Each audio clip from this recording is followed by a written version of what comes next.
자, 한 목소리로 봉독하십시다. 시작.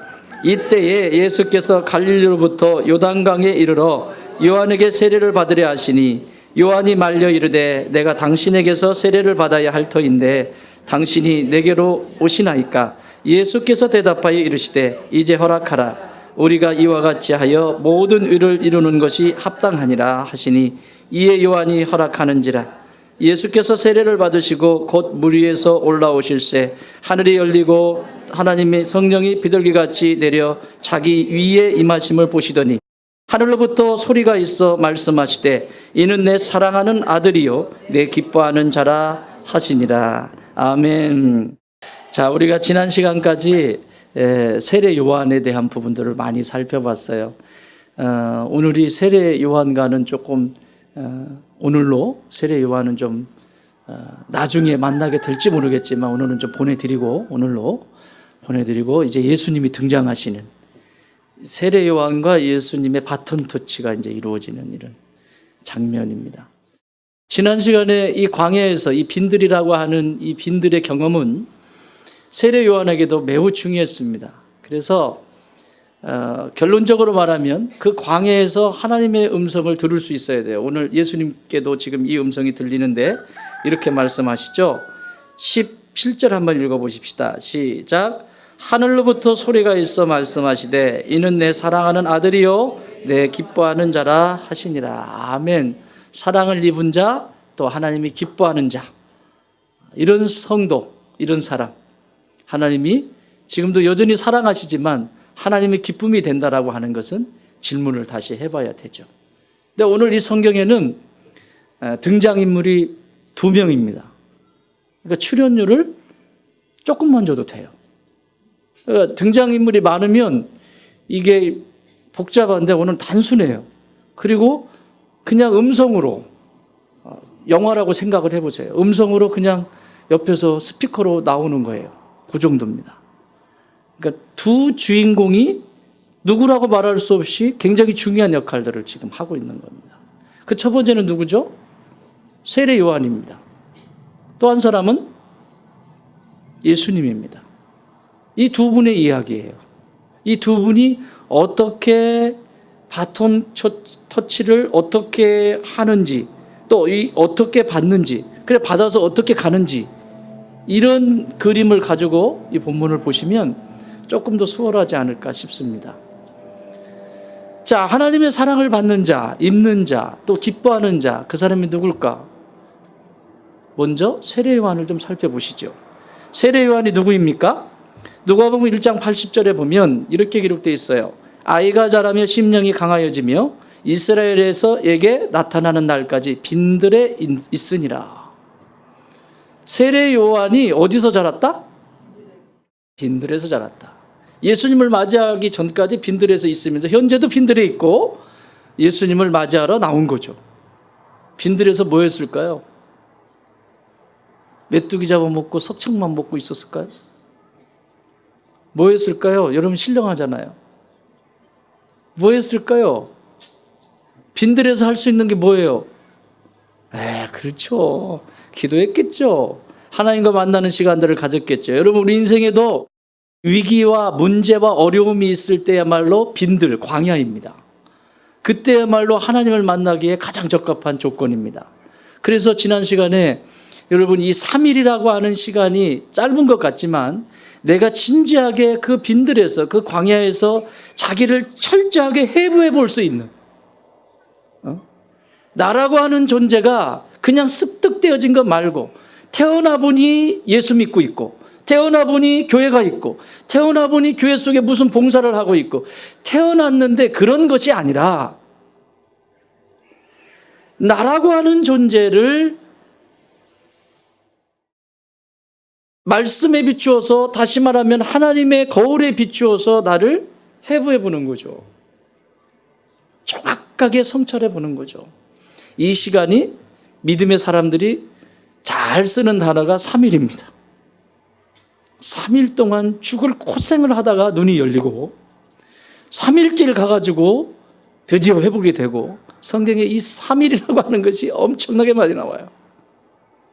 그 얘기는 3일 동안이 제일 쉽다, 제일 어렵다? 우리 속담에 무슨 말이 있죠? 작심 5일 3일. 그 3일을 넘긴다는 게 그렇게 힘든 거예요. 근데 그게 숫자적으로만 3일이 아니라 나를 철저히 보고 새롭게 되어질 때까지의 시간을 얘기하는 거예요. 내가 예수를 만났다, 내 예수님을 믿게 됐다라고 하는 것은 그 빈들에서 철저하게 자기를 보는 시간이 필요하다. 그래야 그 신앙이 건강해진다. 조금 힘들다고 피하고, 이렇다고 피하고, 아, 광야 싫어, 뜨거워, 싫어. 여러분, 광야라고 하는 것은 그늘도 없죠. 그거 그냥 뭐 먹었대요? 메뚜기 잡아먹었대잖아요. 벌이 와가지고 꿀 만들어 놓은 거 그거 뜯어먹고 도둑질한 거죠. 예? 그런 거 먹으면서 이제 한 거예요. 뭐 했겠어요? 하나님과 만나는 시간이었겠죠. 우리의 인생은 하나님을 만날 때 가장 행복합니다. 아멘? 저는 어떤 때 이런 생각을 해요. 일저일 하다 보면 막 분주할 때가 있거든요. 분주할 때 있는데 누가 나를 딱 갖다가 어디다 집어넣어 놓고 거기에 가둬놨으면 좋겠다. 진짜 죄송한 말인데 제가 교도소 인성교육 들어가면 참 그분들한테 너무 죄송해요. 진짜 죄송해요. 차라리 어떤 때는 그 안에 들어가 있고 싶다 이런 생각이 들 때가 있어요. 그 정도로 나를 만나지 못하고 막 움직일 때 말이에요. 나라고 하는 존재가 사라져버리고 하나님과 만나는 시간들이 사라져버리고 그렇게 분주하고 움직일 때는 차라리 거기다 집어넣으면 뭐 하겠어요? 예? 계속 이거 하고 있지 않겠어요? 얼마나 많은 것을 누리고 있는지 몰라요. 그게 조율이 안 되는 거죠. 조절이 안 되고. 사랑하는 여러분은 스스로 빈들을 선택하시기 바랍니다. 그 3일의 여정을 통해서 철저하게 내가 어떤 존재인지를 보면 타인을 바라보는 관점은 자연스럽게 달라지게 돼 있어요. 그게 달라지지 않는 것은 내가 나를 못 보고 있다는 얘기예요. 지난 시간에 이 말씀을 함께 나누었습니다. 빈들에서 그 일을 했어요. 여기는 빈들이에요. 광야를 말합니다. 선지자로 나타나기까지 광야에 있었다고 기록하고 있어요. 얼마나 많은 자신과의 싸움이 있었겠어요. 철저하게 자신과 싸우는 거죠. 얼마나 자신을 또 버려야 했을까요? 세례 요한이. 여러분, 제가 이제 그 설교를 하다가 말씀을 전하다가 요한이라고 말해도 세례 요한으로 알아들어 주세요. 예?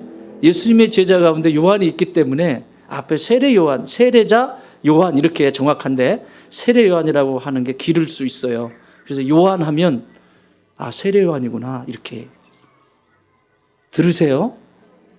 또 저 뒤끝에 가가지고 뭐 요한이 무슨 예수님의 제자 요한을 얘기하는 거야. 뭐 누구 시몬의 아들 요한을 얘기해. 뭔 요한을 얘기하는 거야 도대체. 목사님 뭐 저렇게 희름멍텅해. 그런 짓 하지 말고요. 네. 요한입니다. 그 요한입니다. 그렇게 자신을 버려야 되는 시간들이었어요. 자, 요한이 태어날 때는 어땠습니까? 요한이 태어날 때 어떤 일이 있었습니까?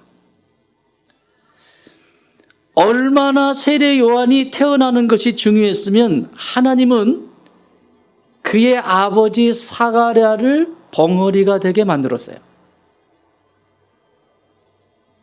아이를 낳을 수 있는 조건이 아니에요. 엘리자벳이 아이를 낳을 수 있는 조건이 아니에요. 근데 나이가 들어서 이제는 경수도 끝나고 다 끝났어요. 낳을 수가 없어요. 없는데 아이를 갖게 될 거래요. 아이가 그동안 없었는데. 그런데 아이를 갖게 될 거라고 가브리엘이 천사가 얘기해 주죠. 그리고 나서 사가랴 입이 벙어리가 됩니다. 왜 그랬을까요? 주석에는 안 나와요. 왜 벙어리를 하나님은 만드셨을까? 저는 두 가지를 찾아봤어요. 제 생각이니까 아니면 그만이에요. 그렇지만 그럴 것 같다라고 인정이 되시면 받아들이시고 나도 따르면 돼요. 첫 번째 이유는 사가랴가 말이 많았다. 얘가 얼마나 말이 많았으면 하나님이 벙어리가 되게 하셨을까? 여러분, 이게 심정이 이해가 돼. 저를 그곳에 가둬두고 나오지 못하게 하는 것처럼 말이 많다는 건 나 벙어리야 그러면 누가 말 안 시킬 거 아니에요. 그렇죠? 여러분 입이 망가지거나 목을 쓰지 않으면 말하지 않아야 될 때 말 굳이 안 해도 가만히 침묵하고 있을 수 있잖아요. 어쨌든 말이 많았던 것 같다. 첫 번째 이유예요. 두 번째 이유. 저는 이 두 번째 이유에 굉장히 중요한 의미를 두는데요.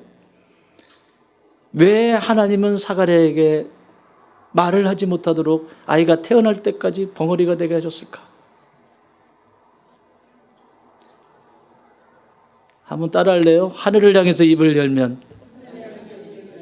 땅에서는 할 말이 없다. 그러나 따라하세요. 그러나 왜 이렇게 시원찮아요? 바뜨 그러나 하늘을 향해서 할 말이 없으면 땅에서 할 말이 많다. 그래서 할 말이 많은 거예요. 할 말이 많은 거예요. 10개월이라고 하는 시간 동안 사가랴 입은 단 한마디도 할 수가 없었습니다. 뭐 했을까요? 하늘을 향해서 입을 여는 수밖에. 내 육체의 입은 열 수 없지만 내 영혼이 더 맑게 이 아이가 태어날 때까지 하나님께 집중하며 기도하지 않았겠습니까? 어쩌면 하나님은 사가랴에게 이 세례 요한과 같은 인물을 태어나게 하기 위해서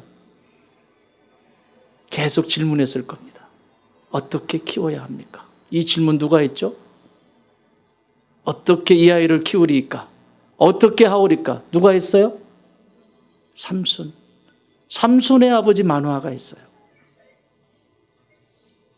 이 아이를 어떻게 하오리까? 이 아이를 어떻게 해야 됩니까? 질문하지 않았겠어요? 사랑하는 여러분, 지금 여러분의 자녀들을 위해서 벙어리가 되고 하늘을 향해서 입을 열지 못하면 피눈물 나는 시간이 있습니다. 제가 늘 얘기하는데 지금 눈물을 흘릴 수 없으면 아이들을 위해서 예수님이 십자가 지면서까지 말씀하신 거예요. 나를 위해서 울지 마라. 너희 자녀를 위해서 울어라. 앞으로 세대가 어떻게 되는지에 대해서 너희들이 생각하는 그저 어린아이이기 때문이 아니라 앞으로 되어질 일들이 어떻게 될지 너는 가히 상상도 못하게 될 것이다. 그러므로 너희 자녀를 위해서 지금 무릎을 꿇고 눈물을 흘려라. 그러면 그때 그날에 웃게 될 것이다. 자, 우리 형제님들에게 부탁드립니다. 우리 교회는 굿랜드 11FC 무슨 축구팀 같죠? 하루에 한 번씩 성전에 들려서 F 패밀리 가정과 교회 church 교회를 위해서 잠깐이라도 기도해라. 1시간 하게 하면 1시간을 하시고, 이게 심리학적으로도 굉장히 중요하다고 그랬죠? 마음의 샤워, 영혼의 샤워예요. 하루 종일 돈 버는데 바쁘고 세상에 사람들 만나서 욕지거리하고 수없이 이랬다 저랬다 내가 예수 믿는 사람인지 아닌지 정체성도 혼란스러운 그렇게 살다가 집으로 그대로 들어가 먼지 펄펄 나는데, 그러니까 계속 부딪힐 수밖에 없죠. 잠깐이라도 들어와서 잠깐이라도 샤워하고 그리고 가정으로 돌아가면 그 가정은 놀랍게 변화될 것입니다. 아니, 변화되고 있습니다. 잘 하시는 분들은. 작심 3일? 작심 3일만 있는 게 아니고 작심 3년도 있어요. 여러분, 무엇인가가 하나 자리를 잡는 데는 시간이 걸려요. 저기 우리 지금 꽃 피려고 하거든요. 유실수 심어놓은 거 살구꽃이 지금 이렇게 피려고 그래요. 제가 작년에 심은 거거든, 작년 봄에. 근데 한 해 크고 올해 지금 꽃이 피었어요. 제가 우리 입에 열매로 들어오기까지는 한 3년은 걸립니다. 올해 꽃이 피어도 다 따줘야 됩니다. 한 그루의 나무가 심겨져도 저곳에서 다져져요. 뿌리를 내리고 흙냄새를 맡으면서 얘 흙하고 맞추는 시간들이 필요해요. 거기에 심겨져요. 그리고 튼튼해지기까지는 3년이 걸립니다. 자연의 이치입니다. 여러분, 이 세상의 사람들이 정치는 한다고 하는데, 다 정치는 하는데 왜 정치가 힘든 줄 아세요? 이치를 모르기 때문에 그래요. 정치를 하기 전에 먼저 알아야 될 것이 이치인데, 누구를 가리키기 전에 먼저 해야 될 것이 이치인데, 하나님이 우리에게 주신 이 자연 속에서의 그 순리, 그 이치들을 보면서 깨달아가는 거죠. 한 나무도 그렇게 됩니다. 또 하나는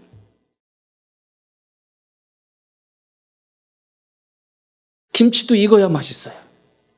뭐든지 시간이 필요해요. 더 킹이라고 하는 한국 영화가 있는데, 저는 외국 영화를 보려고 하면 신경을 바짝 집중해야 되기 때문에 특별하지 않은 외국 영화를 잘 안 봐요. 다른 일을 하면서 나는 영화를 주로 보기 때문에. 더 킹이라고 하는 그 영화 보셨어요? 충만히 봤니? 안 봤구나. 너는 나보다 한 수 아래인 거야.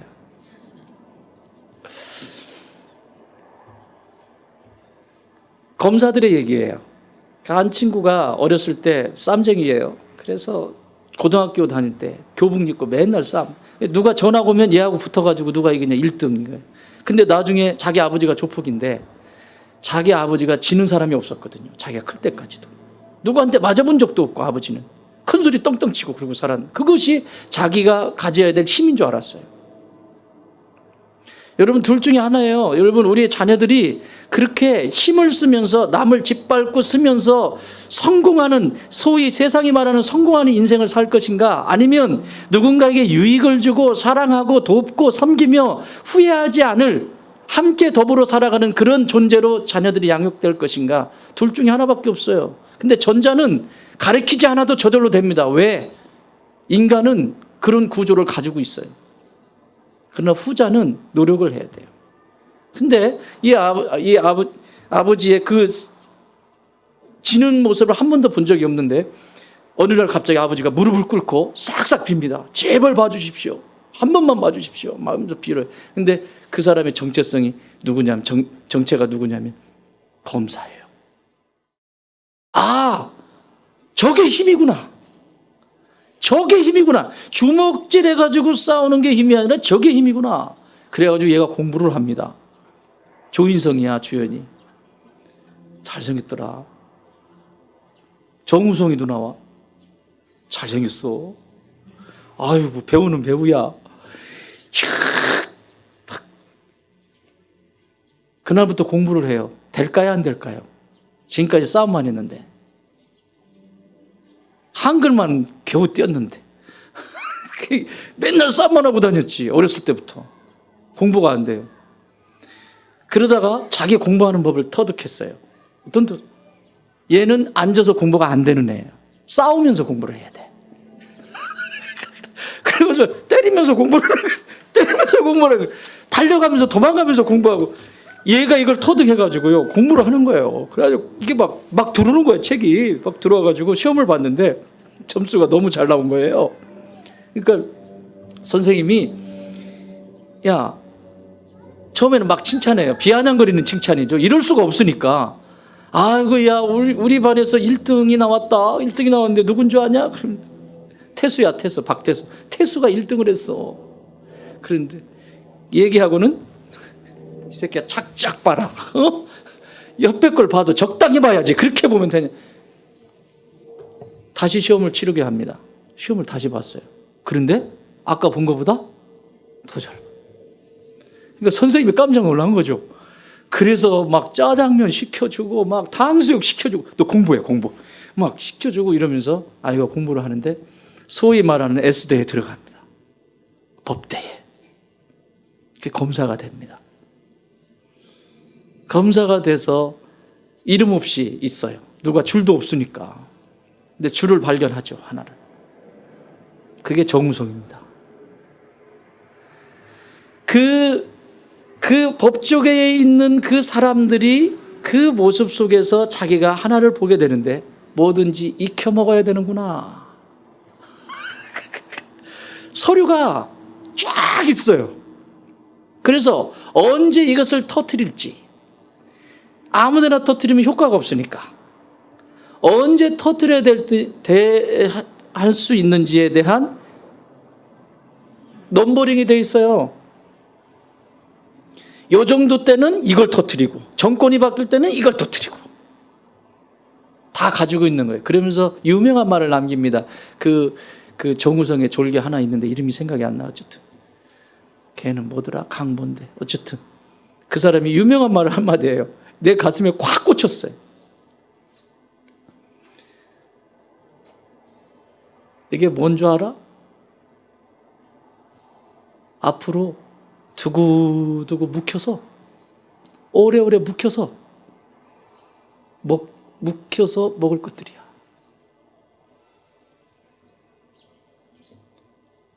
머리를 딱 때리는 거예요.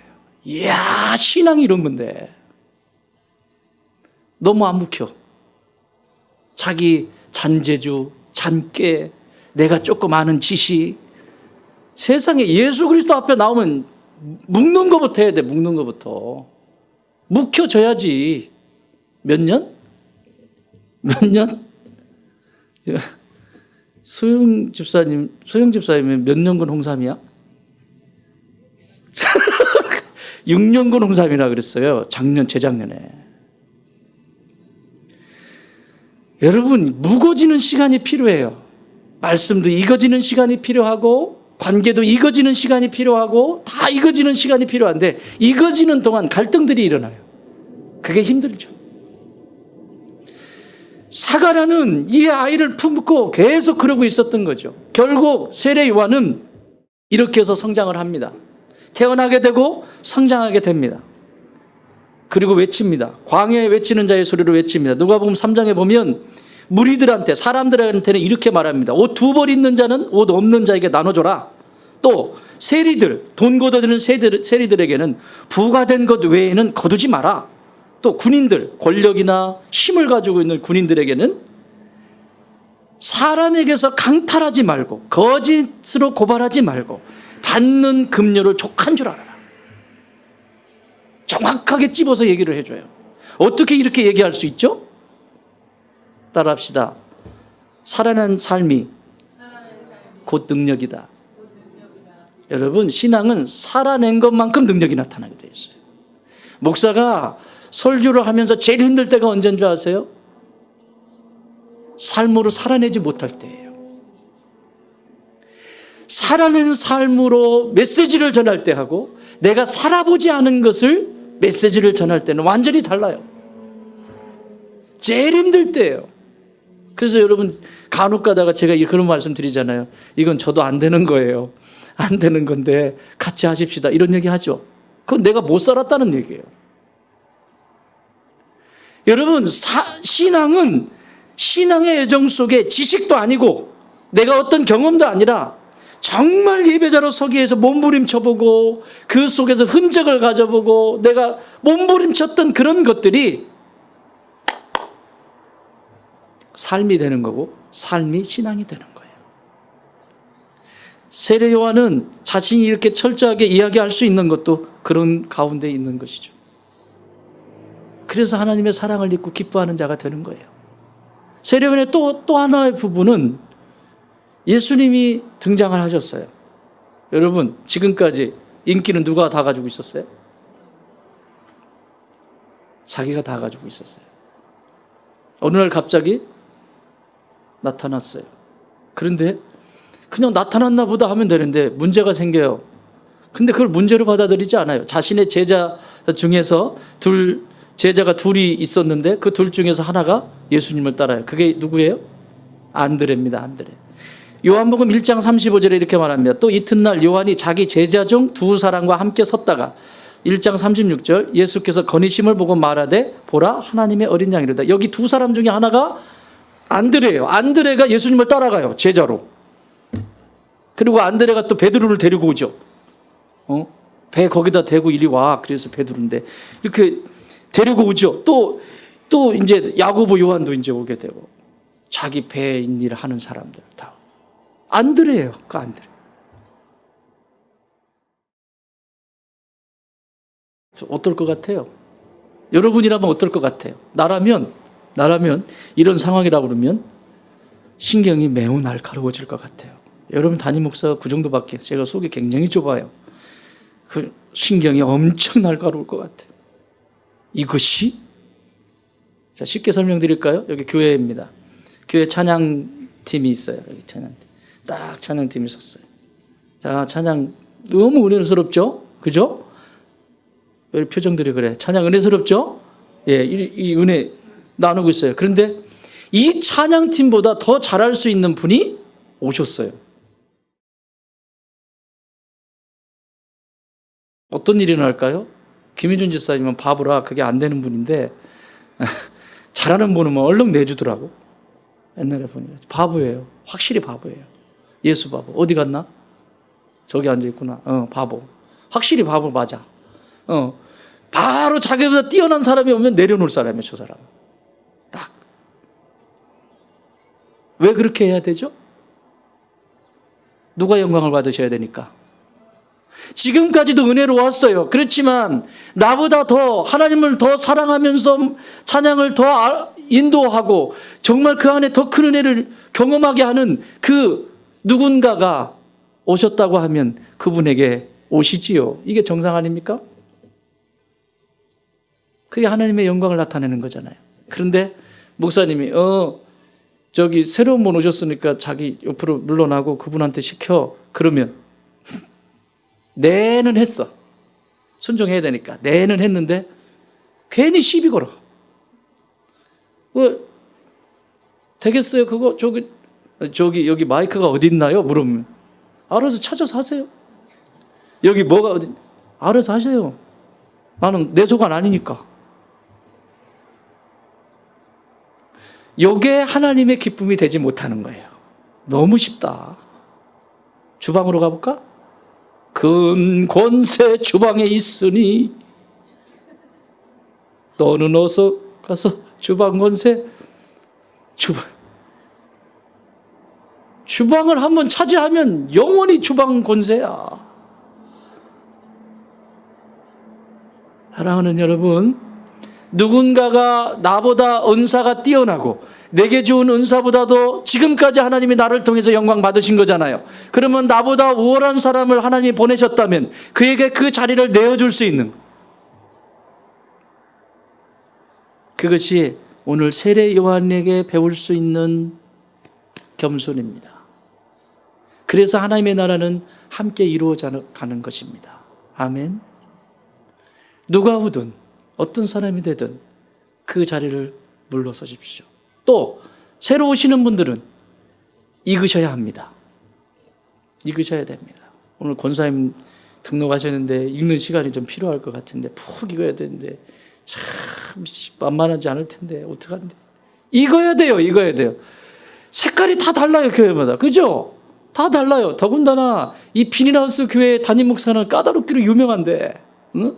지멋대로 하고 막 지멋대로 하는 건 없어. 올바른 소리 하는 거지. 응? 그냥 굽신굽신 할 줄 모르고 막 그냥 돌격 앞으로 이런 거는 하고, 참. 그게 하나님이 우리에게 주신 세례 요한을 통해서 받으시는 요한아 참 기쁘다 너를 보면서. 지금 그 음성이 오늘 이 음성이 여러분에게 들려지길 바랍니다. 참 너 때문에 기쁘다. 신앙은 얼마만큼 아느냐보다 어떻게 살아내느냐가 중요해요. 자, 예수님은 한번 볼까요? 예수님께로 오면 마태복음 3장 13절 한번 읽어보세요. 시작. 이때에 예수께서 갈릴리로부터 요단강에 이르러 요한에게 세례를 받으려 하시니. 아멘. 언제? 이때에. 이때가 언제예요? 세례요한이 지금 세례를 주고 있을 때예요. 죄인들이 회개하고 돌아오고 회복되고 그래서 거기서 뭔가가 일어나는 상황 가운데 있는 거예요. 이때 예수님이 오셔서 세례를 받으려고 오셨다라고 말씀하십니다. 여러분, 예수님이 세례를 받아요? 세례는 누가 받는 거죠? 죄인이 받는 거예요. 세례의 큰 힘이 두 가지는 그 중에 하나는 죄사함입니다. 죄의 씻음에 대한 증표입니다.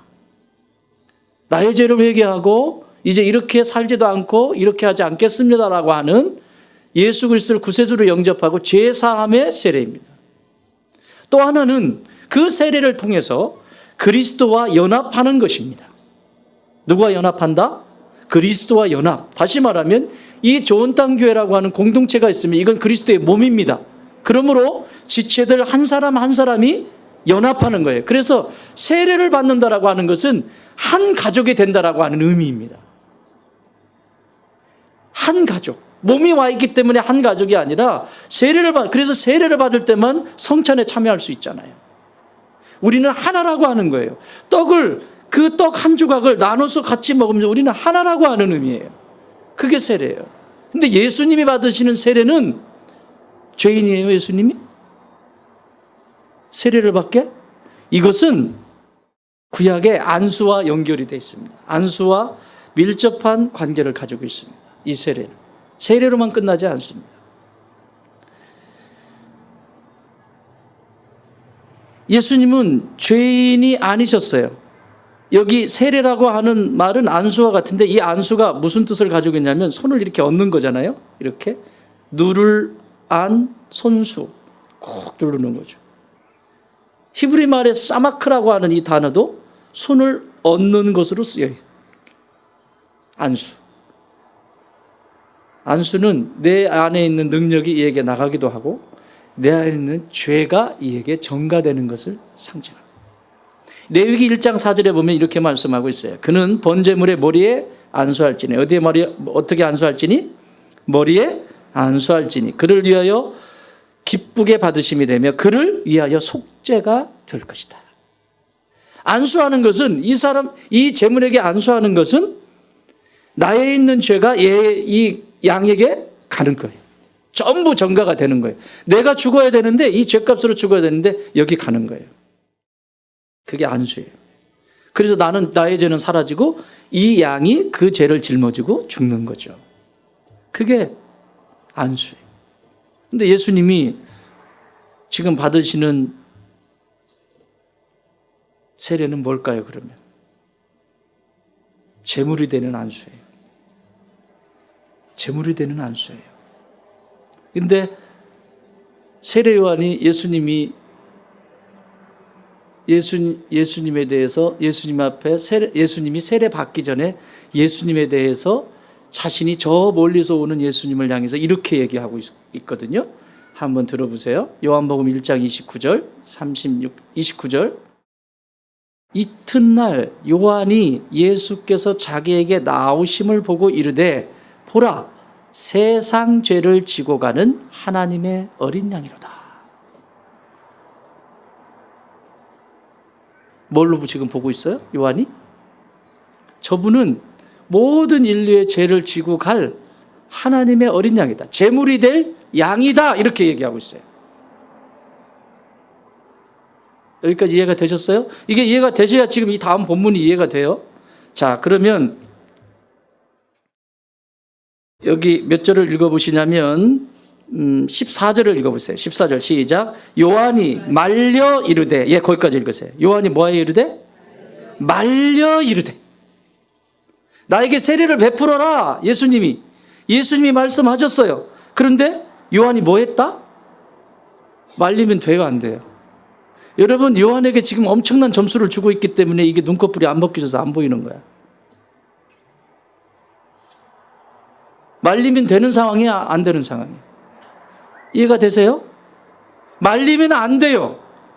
여기서 우리는 인간이라고 하는 존재가 얼마나 이 죄가 뼛속까지 있는지를 보게 돼요. 여러분, 지금까지 세례요한의 모습을 보았잖아요. 얼마나 겸손하고 하나님 앞에 쓰임받고 이렇게 귀하게 쓰임받았던 인물이잖아요. 그런데 결정적으로 온 인류의 죄를 짊어지고 가게 될 어린 양에게 자연히 안수를 해야 되는 것은 자연스러운 일인데 말렸다라고 말합니다. 여러분, 여기 말렸다라고 하는 말이 두 가지의 단어의 합성어예요. 디아콜리오라고 하는 단어인데 두 가지, 디아라고 하는 말은 이렇게 관통하다는 간통하다는 말이고, 콜리오라고 하는 방해하다, 금지하다, 제지하다, 부인하다. 마지막 뜻은 거절하다 이런 뜻입니다. 그래서 이 두 단어가 합쳐져서 이런 뜻을 가져요. 전적으로 방해하다. 전적으로 막아서다. 뭘 막고 있는 거예요 지금? 인류의 구원을 막고 있는 거예요 지금. 세례 요한은 전 인류, 구약을 대표하는 것이면서 전 인류를 대표하는 상징적인 인물이에요. 세례 요한의 안수는 예수님에게 온 인류의 죄를 뒤집어 씌우는 거예요 지금. 그래야만 되는 거예요. 그래야 하나님의 의가 이루어지는 거예요. 그래야만 반드시 하나님의 의가 이루어지는 거거든. 근데 그것을 말렸다라고 말합니다. 이게 인간이 가지고 있는 마지막 끝자락까지 가지고 있는 교만입니다. 사랑하는 여러분, 이 세상에 제일 무서운 이단이 뭐라고요? 저기 밖에 있는 이단? 저 밖에서 기독교를 대적하는 그런 이단 아니에요. 그거는 아예 드러났기 때문에 우리가 조심도 할 수 있고 경계도 하고 배우고 그러면 되는 거예요. 교리적인 부분을 배우고. 진짜 무서운 이단은 무슨 이단? 나름대로. 나 나름대로 배웠고 나 나름대로 신앙생활 했고 나 나름대로 열심히 공부했고 나 나름대로 뭘 했다. 제일 무서운 이단이에요. 세례 요한이 지금 오류를 범하잖아요. 수없이 구약의 예언이 메시아가 올 것이다. 그 메시아는 이렇게 할 것이다. 그걸 믿고 빈들에서 자랐어요. 빈들에서 그렇게 컸고 그렇게 왔고 예수님에 대해서도 그렇게 자기가 받아들이고 있고 어린 양이라고 보고 있고 분명히 그렇게 외쳤음에도 불구하고 예수님이 그 앞에 섰을 때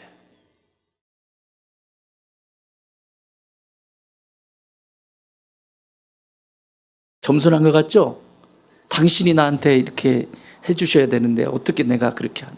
겸손이 아니에요 이거는. 그리고 예수님이 부탁합니다. 그 다음 절 읽어보세요. 15절 시작. 예수께서 대답하여 이르시되 이제 허락하라. 뭐 하라? 허락해달래. 허락해달래. 여러분, 하나님은 창세 에덴 동산을 창조하시고 그때부터 우리의 인생, 인류의 인생 속에 하나님이 찾아오셔서 항상 허락을 요구하셨어요. 인생들에게. 제발 이렇게 하면 안 되겠니? 허락. 왜 하나님이 그렇게 따라다니면서 허락을 받아야 돼요? 지금도 그러잖아요. 지금도 그래요. 예수 믿지 않는 분들은 그냥 밖에 계시다고 해요. 그분들은 안에 들어가는 게 첫 번째니까. 그런데 내 안에 하나님의 백성으로 들어와 있는데 지금도 예수님이 계속 놓고 하시는 거지. 내가 좀 들어가도 되겠니? 허락해줘. 아니요, 싫어요. 하지 마세요. 왜 나를 귀찮게 불어요?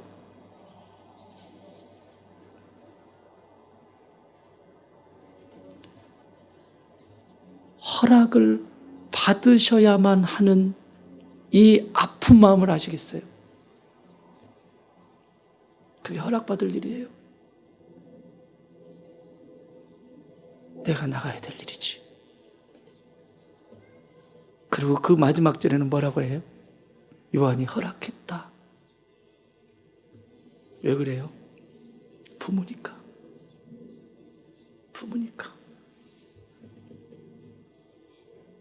사랑하는 여러분, 하나님이 허락받을 이유가 전혀 없으세요. 내가 먼저 나가면 안 될까? 내가 먼저. 꼭 그분의 입에서 이제 허락해라 이렇게 얘기하셔야 될까? 사랑하는 좋은 땅의 모든 가족들, 꼭 기억하십시오. 내가 죽고 또 죽고 또 죽어도 저 밑바닥에 저를 비롯해서 꿈틀거리는 그 교만은 마지막 결정적일 때도 나오고 있다라고 하는 사실을 기억하세요. 그분이 허락해달라고 하기 전에 그것이 인식되는 순간 십자가 앞에 나가 그 은혜를 구하십시오. 나는 이런 축복이 여러분 가운데 있기를 바랍니다.